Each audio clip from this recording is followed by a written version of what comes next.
İzmir dağlarında çiçekler açar. İzmir dağlarında çiçekler açar. Altın güneş orada sıyırmalar saçar. Altın güneş orada sıyırmalar saçar. Boz olmuş düşmanlar yel gibi kaçar. Boz olmuş düşmanlar yel gibi kaçar. Yaşa Mustafa Kemal Paşa yaşa.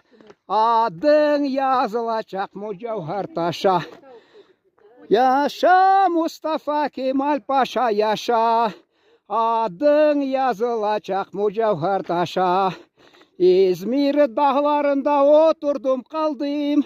İzmir dağlarında oturdum kaldım. Şehit olanların defteri yazdım. Şehit olanların defteri yazdım. Öksüz yavruları bağrıma bastım. Öksüz yavruları bağrıma bastım. Yaşa Mustafa Kemal Paşa yaşa. Adın yazılacak mücevher taşa. Yaşa Mustafa Kemal Paşa yaşa. Adın yazılacak mücevher taşa. Yaşa Türkiye!